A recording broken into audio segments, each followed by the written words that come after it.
Bonjour. Je vais rentrer tout de suite dans la présentation parce que nous essayons de vous parler de 10 ans de pratique en une demi-heure. Un vrai défi. Mais de la part des personnes qui sont avec moi et du personnel à Dublin, nous sommes absolument ravis d'être avec vous ici aujourd'hui. Nous ne sommes pas des universitaires ni des chercheurs, nous sommes des praticiens. La conférence, telle qu'une conférence d'aujourd'hui, sont fabuleuses parce que vous faites tout le travail. Nous lisons vos découvertes et on les met en pratique. Je vais essayer aujourd'hui de travailler avec mon ordinateur portable, parce que il y a Roti qui va vous jouer les vidéos. Nous avons 3 objectifs pour notre présentation aujourd'hui. Tout d'abord, de vous donner un contexte, un arrière-plan. Ensuite, de vous parler du début de notre voyage et comment nous avons développé une culture de changement au sein de notre organisation. Et ensuite, de vous donner des exemples sur comment nous avons abordé le bien-être du cheval. Ce dont nous parlons aujourd'hui au cours de cette demi-heure est réellement basé sur les principes que vous avez en début de votre brochure, les principes de l'ISES. Pour vous donner une idée du contexte de ce domaine du bien-être du cheval dans les centres équestres, je ne sais pas réellement si vous avez les mêmes qualifications chez vous, mais au Royaume-Uni, avec l'Angleterre, l'Écosse et le Pays de Galles, l'Irlande ne fait pas partie de la Grande-Bretagne, mais nous utilisons les mêmes qualifications pour les licences des coachs. Comme vous voyez ici, et comme malheureusement l'interprète ne voit pas du tout, la majorité de ces coachs en Irlande sont ce que nous appelons des moniteurs assistants. C'est vraiment le premier échelon du monitorat. Et nous en avons beaucoup qui sont à ce niveau-là. Mais lorsque nous arrivons au niveau du monitorat intermédiaire, nous n'avons que 411 personnes en Angleterre et en Irlande. Et ensuite, nous avons les avancés, nous avons les fellows qui sont des coachs ou des moniteurs internationaux. Ce qui est inquiétant de ces données, c'est que comme les choses se trouvent aujourd'hui dans le BHS, c'est-à-dire the British Horse Society, nous avons énormément de moniteurs de base qui enseignent des milliers de cavaliers, et les personnes qui rentrent dans cette industrie du coaching sont en fait entraînées par des personnes qui sont au niveau le plus bas du monitorat. C'est donc très important d'avoir des personnes qui sont éduquées d'une bonne manière pour tout ce qui est l'entraînement des chevaux et des moniteurs, des coachs. Vous savez, en fait, la cognition humaine et les capacités cognitives équines et de les faire se marier ensemble, je ne suis pas trop sûre que ceci soit possible, mais c'est tout un autre débat. Nous travaillons avec une population extrêmement variée, beaucoup de personnes avec un handicap, des personnes qui ont eu des difficultés dans leur passé, des personnes qui sortent de différents systèmes de soins, des personnes qui ont des problèmes d'attention, des problèmes mentaux, beaucoup d'autres personnes qui souffrent d'un handicap, que ce soit physique ou mental. Et ensuite, nous avons d'autres personnes qui n'ont pas ces handicaps. Et le seul facteur en commun, c'est que toutes ces personnes sont passionnées par le cheval. Et là, nous avons notre porte d'entrée. Pour vous donner une petite idée, je ne sais pas combien nous avons. Nous avons 180 cavaliers qui viennent chez nous pour une séance en groupe. Nous avons 137 enfants qui viennent pour un cours thérapeutique. Nous avons 63 personnes qui sont handicapées d'une façon ou d'une autre, qui viennent aider au sein du centre équestre et qui sont bien soutenus par nous. Nous avons 12 jeunes qui viennent avec des problèmes sociaux, comportementaux. Nous avons d'autres personnes. Nous faisons des leçons. Nous donnons des cours privés. Nous faisons du voltige. Nous avons toute une partie poney. Donc, il y a beaucoup d'interactions avec les chevaux et les poneys. Au minimum, et je pense que nous l'avons sous-estimé, nous avons à peu près 500 personnes qui viennent chez nous chaque semaine. En un seul jour, dans l'espace d'une journée, il y aura un cheval qui pourrait peut-être avoir une interaction avec 27 personnes différentes, que ce soit pour la monte, pour le pansage, pour juste la manipulation. Et il y a beaucoup d'erreurs qui sont faites. Nous ne sommes pas toujours là lorsque ces erreurs sont faites. Nous essayons d'être là la plupart du temps, mais c'est impossible lorsqu'il y a autant d'interactions entre ces personnes et les chevaux. Donc, le cheval doit beaucoup supporter. Lorsque nous parlons des capacités cognitives, tout ceci est infini. Nous devons faire face à des incapacités d'apprentissage, des problèmes mentaux, des personnes qui ont des différents niveaux de coordination, de perception, qui ont des problèmes déficit d'attention, et nous devons travailler avec toutes ces personnes. Nous savons que un cheval qui se trouve dans le monde humain se trouve dans un environnement qui est qui n'est pas du tout naturel.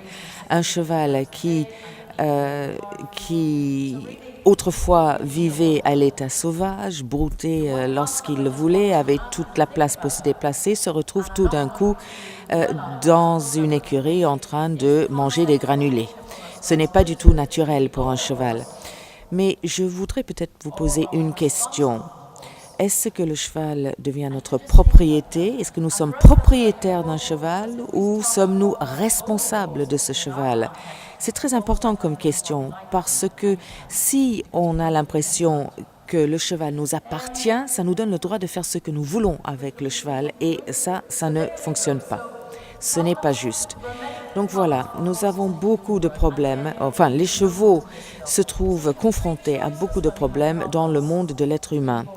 Mais nous avons des choix lorsque nous rencontrons un problème entre l'homme et le cheval. Tout d'abord, on peut l'ignorer. S'il y a un cheval qui botte dans la porte de l'écurie ou qui fuit, on peut faire avec, on peut le laisser faire. Ce n'est pas trop embêtant. Deuxième solution, c'est de nous débarrasser d'un cheval. Un cheval qui est trop problématique, trop difficile, eh bien, nous avons tendance à le vendre. Et comme ça, on se débarrasse du problème. Ou alors, on peut essayer d'effectuer des modifications positives, de changer les choses. Au sein de notre organisation, en Irlande, mais je pense que ça doit être partout pareil en Europe, nous n'avons pas assez de terrain pour que tous nos chevaux soient auprès tout le temps.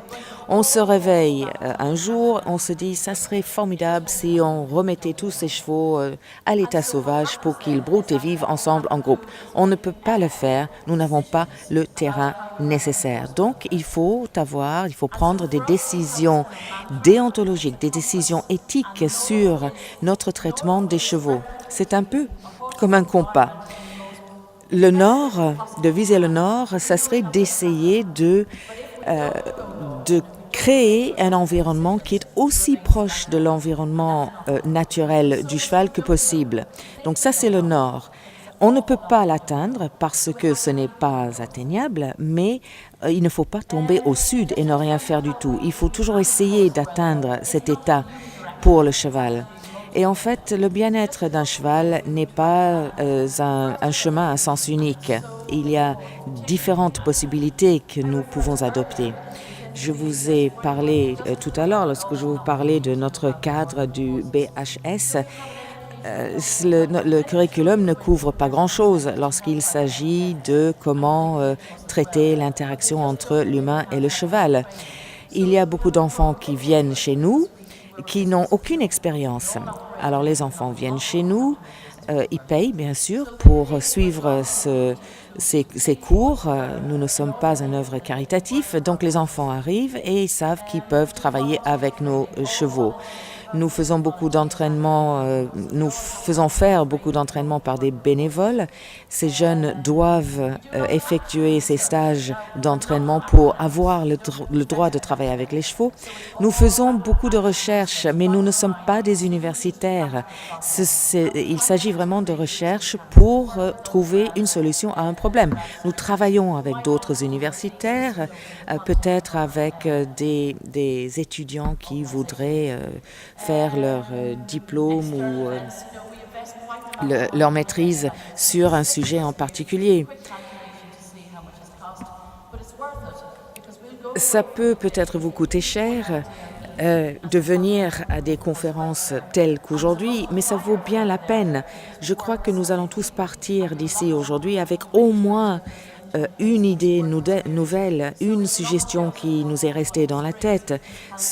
De telles conférences, ne s'agit pas uniquement de ce que nous pouvons apporter à la conférence, mais ce que nous allons, toutes les informations avec lesquelles nous allons pouvoir partir. Nous sommes également pour de nouvelles approches. Nous essayons de maîtriser, de gérer ces nouvelles approches, de les piloter en sorte. Et très récemment, nous avons également désigné un coordinateur pour rassembler toute notre approche dans le monde de l'équitation et du cheval. Nous allons vous parler des choses extrêmement pratiques aujourd'hui. Il y en a qui sont assez rapides à mettre en œuvre et qui sont peu coûteux, et d'autres qui, au contraire, coûtent très cher. Nous savons que souvent, nous avons des chevaux qui sont en boxe individuelle, aucun contact avec d'autres chevaux, complètement en isolation, et ce n'est pas bon pour le cheval. Alors, avant de vous faire voir la vidéo, je voudrais vous montrer juste quelques instants une vidéo qui, malheureusement, ne peut pas être vue par les interprètes, mais vous voyez la réaction de ces chevaux.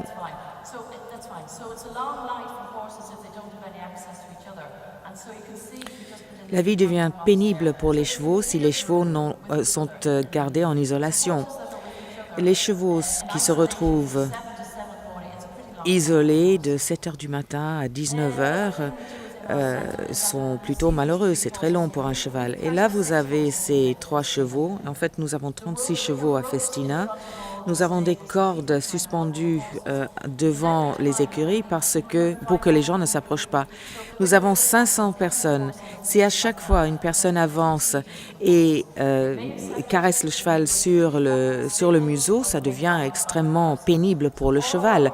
Et le cheval pourrait répondre avec une réaction en défensive ou même mordre. Donc, les personnes chez nous n'ont pas le droit d'aborder les chevaux.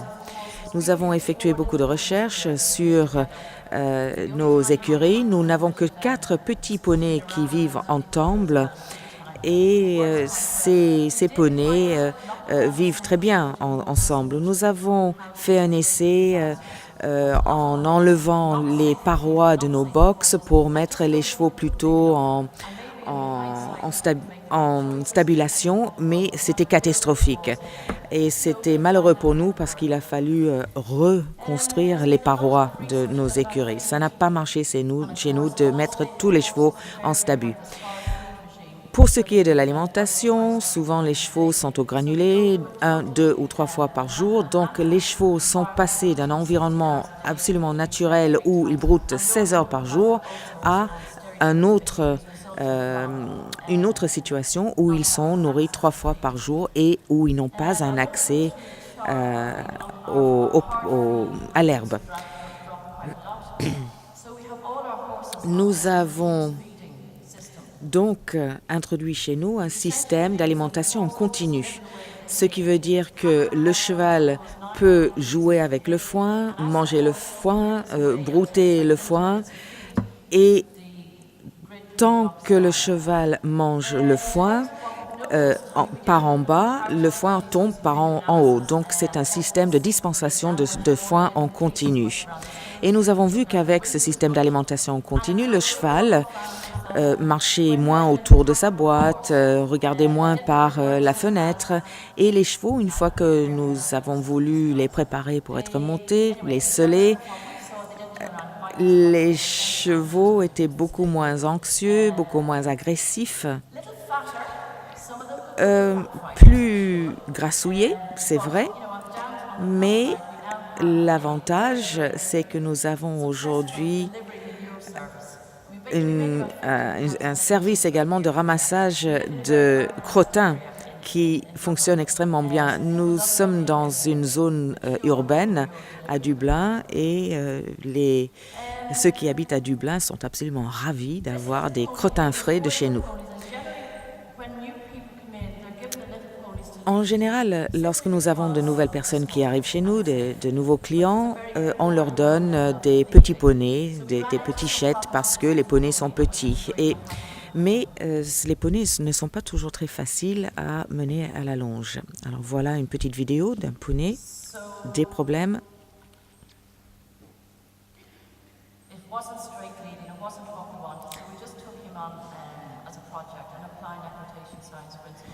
Donc en fait, nous avons repris ce poney, nous avons appliqué des principes de science de l'équitation et ça nous a pris à peu près 4 à 6 semaines pour rectifier le comportement de ce poney.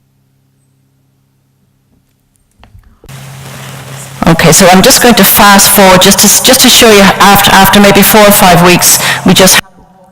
Et vous voyez, après 4 ou 5 semaines, ce poney se laisse mener et marche droit.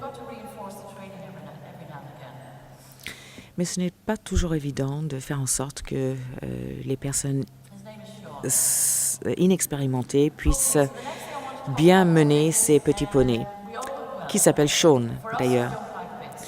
Qu'en est-il des morts? Nous n'aimons pas les morts, surtout avec des débutants. Il est trop facile de tirer la bouche du cheval avec des morts. Donc nous avons à peu près 25 chevaux qui n'ont jamais accepté le mort, chez qui nous n'avons jamais mis un mort. Encore une vidéo. Regardez le comportement de cette pauvre jument lorsque l'on met le filet avec le mort.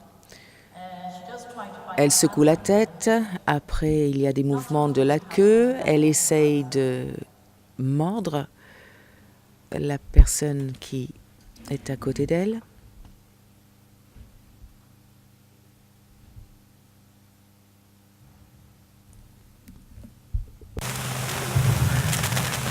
She saves the bite to the end. Et en fait, elle mord tout à fait à la fin. Vous voyez, elle secoue la tête.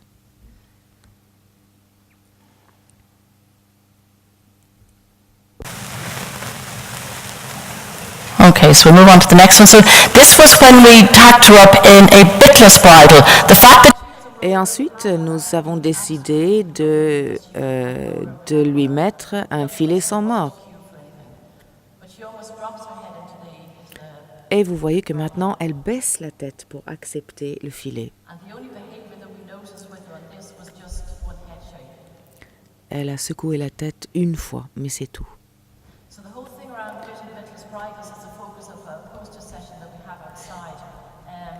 Si cela vous intéresse, il y a un poster également à l'extérieur qui vous montre l'importance pour ce qui est d'un meilleur comportement de la tête.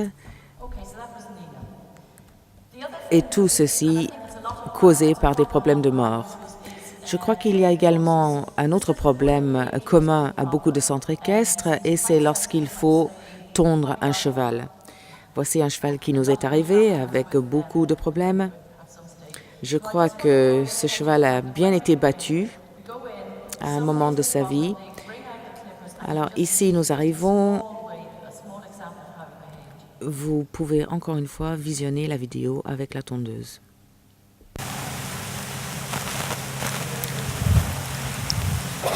And he sees it and off he goes. Vous voyez qu'il en veut. Il n'en veut pas du tout.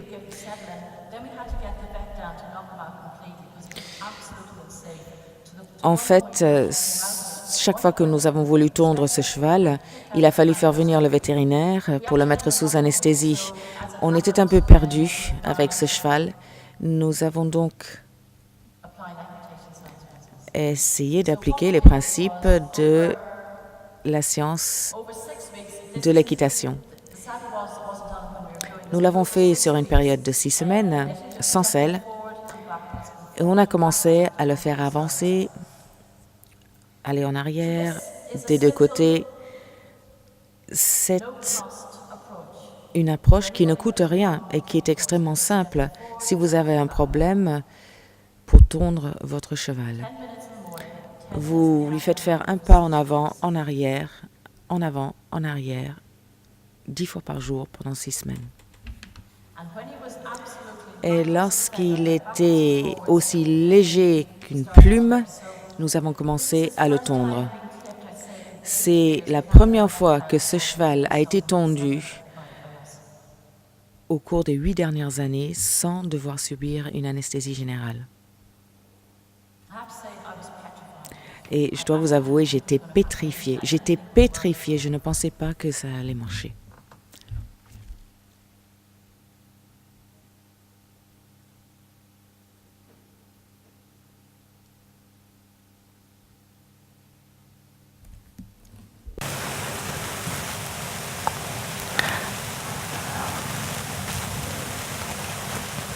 And off we went. And then just another part of the video. Et une autre partie de la vidéo.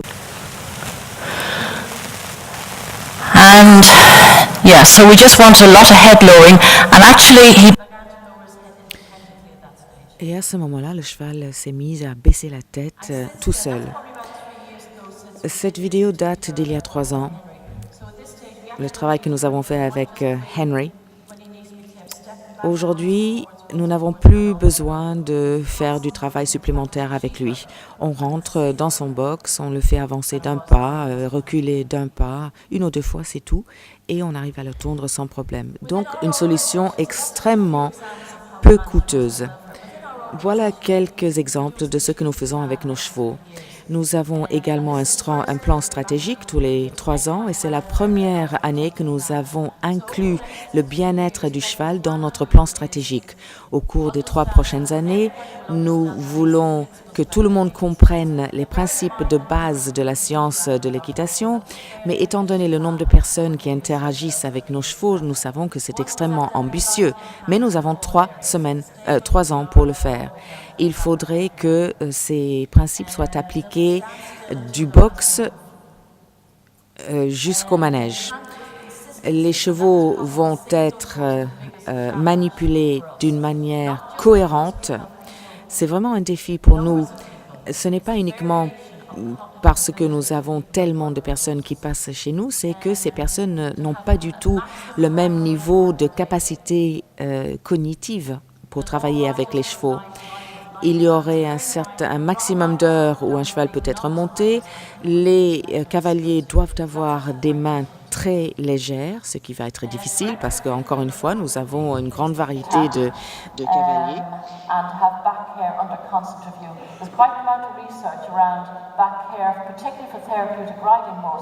because of the lack of coordination and the poor balance of a lot of our riders. Nous avons également des problèmes de mauvaise posture parmi nos cavaliers. Nous avons un problème de cavaliers et cavalières qui ont un certain surpoids et ça, c'est problématique. On interdit à nos cavaliers de cliquer, de cliquer. Et en fait, on a eu des semaines sans clic du tout. Et je dois avouer que le problème était plus grave avec les membres de notre personnel. Vous n'allez jamais entendre des clics chez nous. Et si jamais il y a un clic, on dit « mais qui a cliqué? Qui a cliqué ?» Nous utilisons également une gauge de pression pour voir quelle pression est mise sur le mort. Et vous n'avez pas le droit de tapoter un cheval, il faut le gratouiller. Nous avons un programme journalier pour le cheval. Il y a certains chevaux qui sont mis au pré. Nous ouvrons les barrières et tous les chevaux peuvent sortir au moins une fois par jour et ils ne travaillent pas un jour par semaine, comme le personnel d'ailleurs. Une autre chose que nous faisons chez nous qui va peut-être vous paraître ridicule, c'est que nous ne parlons pas d'un whip, un whip. Nous parlons d'une baguette chez nous, une baguette comme une baguette magique, parce que nous avons trop de personnes chez nous pour leur donner l'utilisation d'une cravache. Ce qui est assez rigolo, c'était à quel point c'était difficile pour le personnel chez nous de demander aux cavaliers « Où est votre baguette? Où est votre baguette ?» Mais une fois que nous l'avons appelée baguette, on a trouvé que les cavaliers l'utilisaient de moins en moins. Donc on appelle la cravache une baguette, a wand, et si nous parlions des cravaches, je crois qu'il y a une connotation beaucoup plus agressive avec une cravache. Les heures de travail, nous enregistrons chaque heure de travail pour chaque cheval d'une manière journalière et hebdomadaire et comme cela, nous pouvons ajuster, si nécessaire, les temps de travail de ces chevaux. Voilà, il est 10h moins 5. J'ai vu hier, lorsque nous avons regardé la démonstration du cadre noir ici, il y avait certains mouvements des chevaux qui m'avaient intéressé.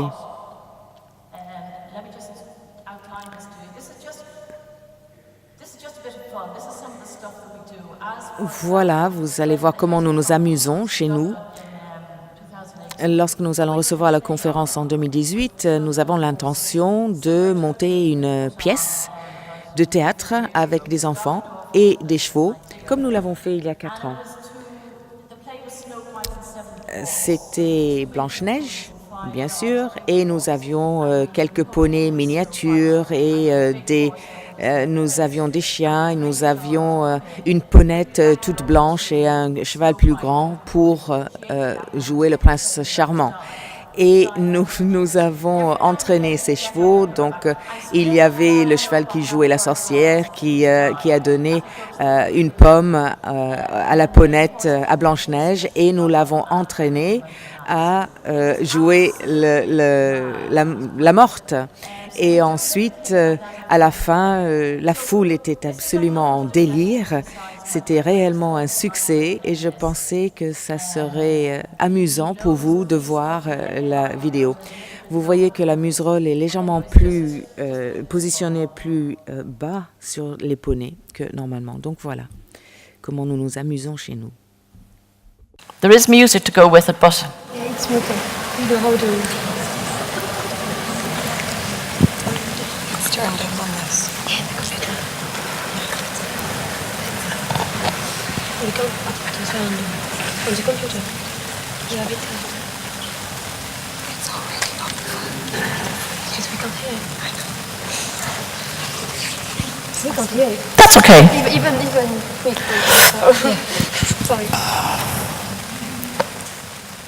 So we do a lot of long lining with the horses, particularly if we have.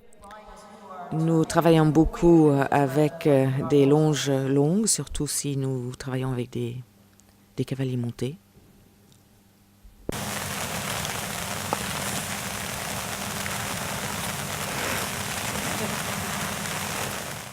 The music was "I'm on my way." If you can just think it.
That's when you've got 5. C'est là que donc on peut avoir quelqu'un qui est coincé au milieu.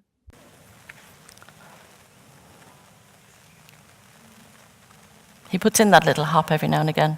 De temps en temps, celui-là fait un petit saut.